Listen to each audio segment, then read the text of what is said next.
Olá! Hoje a gente vai conhecer um projeto de intervenção muito importante intitulado O papel das Forças Armadas na mitigação de desastres ambientais, educação, treinamento e conscientização para a resiliência social. Este é um trabalho de conclusão de curso de Herbert Eduardo Müller Santos, com orientação de Alisson Neranda de Freitas, da especialização em Gestão Pública em Proteção e Defesa Civil, lá da Universidade Federal de Juiz de Fora.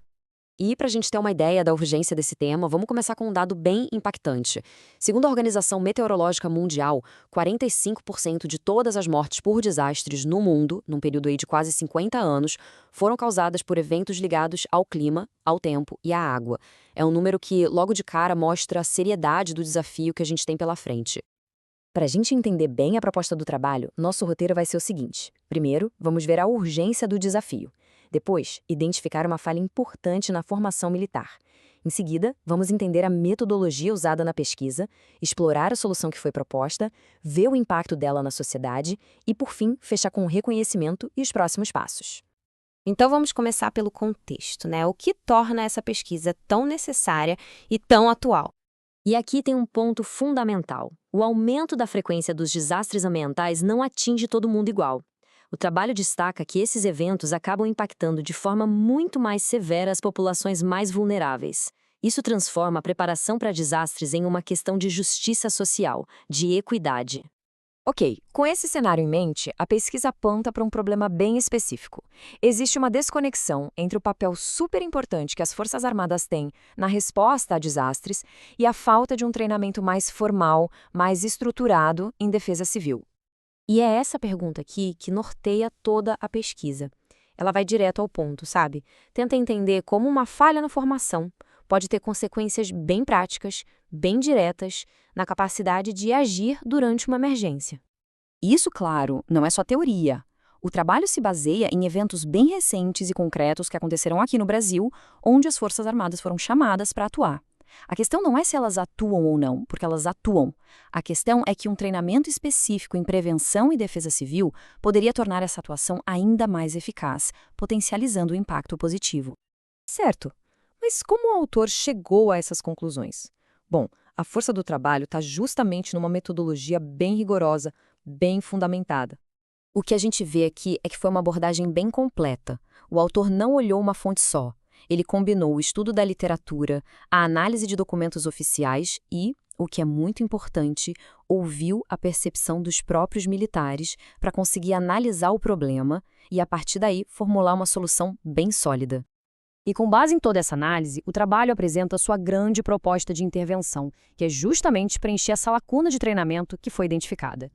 E aqui, a gente chega num conceito central e muito interessante: os agentes multiplicadores.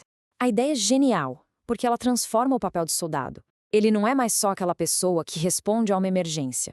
Ele passa a ser também um educador, alguém que age de forma proativa, levando o conhecimento de prevenção para dentro da sua própria comunidade.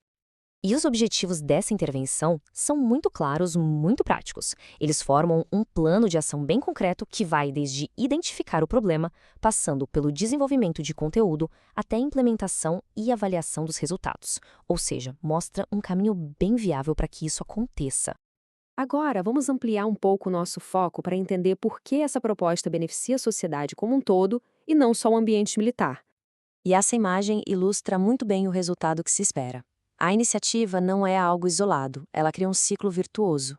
Uma resposta militar melhorada leva a uma maior consciência na comunidade, que, por sua vez, ajuda a criar uma cultura de prevenção, e o resultado final é uma sociedade mais forte, mais resiliente. Então, o ponto-chave aqui é uma mudança fundamental de abordagem. É sair de um modelo que é só reativo, que age depois que o problema aconteceu, para um modelo proativo, preventivo, que busca fortalecer a sociedade antes que o pior aconteça. Outro ponto importante é que essa pesquisa não está isolada. Ela se conecta com metas globais, os Objetivos de Desenvolvimento Sustentável da Organização das Nações Unidas. Isso mostra a relevância internacional do trabalho e como ele contribui para um futuro mais seguro e sustentável para todos nós. Bom, caminhando para o final da nossa análise, vamos agora consolidar as principais ideias e reforçar a importância desse trabalho. Essa citação do autor resume perfeitamente a mensagem central do projeto. Integrar a educação em defesa civil não é só uma melhoria, é uma estratégia essencial para a segurança e para a força do país. Finalizando, é fundamental reconhecer a qualidade do trabalho que foi apresentado. Ele é um ótimo exemplo do papel do curso de especialização e da universidade na promoção da ciência e de uma gestão pública mais eficiente para a redução de riscos de desastres aqui no Brasil. E se essa análise do trabalho foi interessante, fica o convite para seguir o nosso canal, curtir o conteúdo e compartilhar. A ajuda de todos é muito importante para que informações relevantes como essa cheguem a mais pessoas.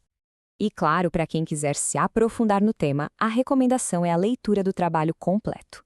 A versão integral e fiel está disponível no link aqui na descrição. É importante informar que este material é uma síntese automatizada do trabalho acadêmico, produzida com o auxílio de inteligência artificial.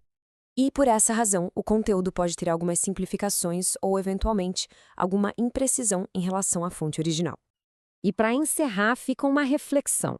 Com base nessa proposta para as Forças Armadas, como a gente pode repensar o papel de outras instituições do país para construir de forma proativa uma sociedade mais preparada para os desafios que ainda vêm por aí?